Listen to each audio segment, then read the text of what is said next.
Hey guys, welcome back to Admiral Reviews, and I want to talk about the new chapter of One Piece, chapter 855. So this chapter picked up from last week when Bobbin's got his ass kicked, literally, by Sanji. So this chapter we find out that Bobbin's bounty is worth 155 million berries, which is crazy ridiculous because I thought Bobbin's was going to be at least 500,000, you know, okay, maybe not as high as Luffy, but okay, so maybe like 300,000 or like 400,000, maybe a high twos, but 150?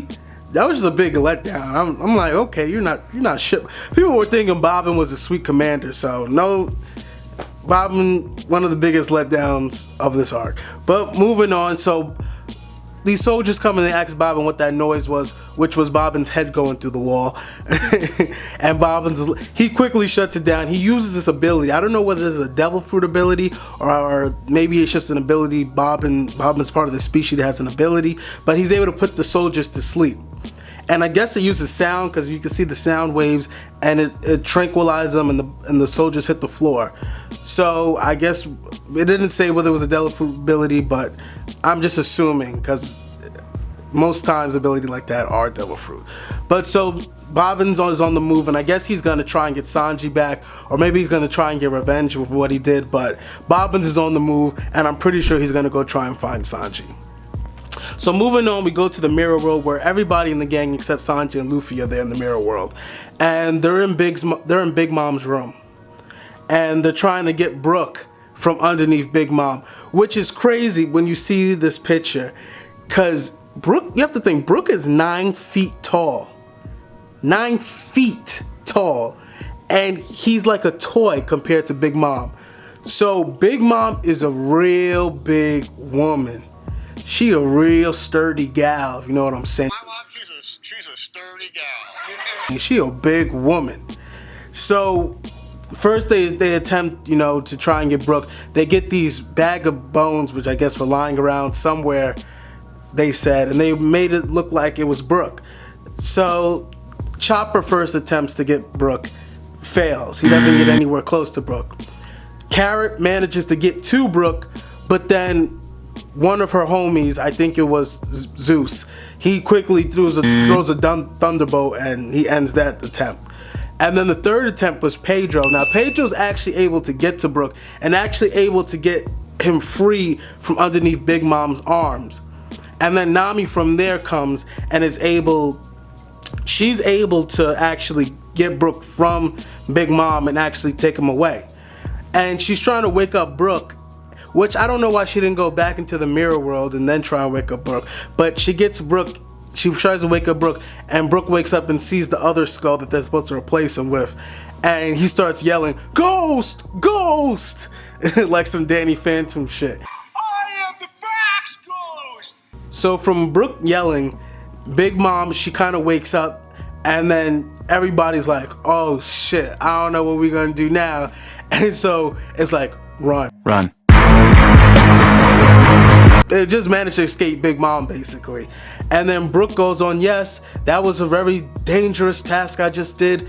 Oh yeah, here's the poneglyph print.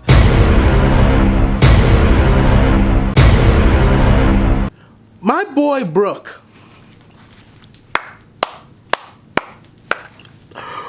Brook, I didn't believe at you at first. I didn't believe in you. You proved me wrong, Brook. I didn't think the Straw Hats needed a musician. I didn't believe that they needed a musician, but you showed me they need you, Brook. They need you. You deserve a ring, Brook. MVP. MVP. You the real MVP. And then a hero comes along with the strength to carry on, and you cast your fears. From moving on to knowing that we have the poneglyphs now, and now one of their objectives is clear. They finally, that's one thing crossed off. Now all they need is Sanji, and that's what they can do. They can bounce off this island real quick and pretend like none of this ever happened. So then we move back over to Sanji looking for Luffy, and he's going through all these guards, and we get this feeling that, you know, Sanji knows in his mind, he's like, where are you, Luffy? I know you're here. I know you wouldn't break a promise. You said you were going to be here. And Sanji, he would, you know, he already knows Luffy would never break a promise like that. So he's looking hard to try and find Luffy. And then, you know, as none of his, you know, efforts are working out, he finally hears that, you know, when your stomach is talking and you're like, shut up, stomach. And your stomach's like, I'm sorry, man, but I'm so hungry. And he just keeps growling. So Luffy's stomach lets out the biggest growl. And then Sanji finally goes over to Luffy. And Luffy, now I'm pretty sure this whole Big Mom arc took maybe 2 days. And, you know, Luffy hasn't eaten a lot, but he shouldn't be this tired. I know he burns a lot of energy fighting. And I know he burns a lot of energy going to Gear Second and doing all these things. And I know he fought Cracker for a long time. And then he moved in. And then he fought Big Mom's army. And I know all these things, but this man Luffy looked dead.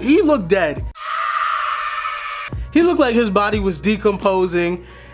He looked like this guy. They really exaggerated that Luffy's hungry, and when Luffy doesn't eat, he dies. That's the point that they tried to show. When Luffy don't eat, he dies. And then Sanji's like, well, you know what, Luffy, I have a good bag. I have a bag full of food waiting for you. And so Sanji and Luffy, you know, Sanji sees Luffy and he's able to put a smile on his face knowing that, you know, he wasn't too late to find Luffy. And that's how the chapter ends. Pretty good chapter. You know, Big Mom is now awake and she knows that they've stolen something from her. She may not know about the poneglyphs yet, but she definitely knows that Brook was stolen and she doesn't like shit stealing from her. So what's gonna happen? Big Mom, I already know Big Mom's gonna go into those psychopath fits, so we have to see next chapter what happens. I thought it was a good chapter. You know, this pacing's going fast, so you always get something each chapter. That's the nice thing about this pacing. You get something each chapter that's nice and refreshing and good quality chapters. But that's all I gotta say about this chapter. If you like what I have to say, please give the video a like. If you like what I have to say about this channel, please subscribe to the channel. And other than that, have a nice ass day.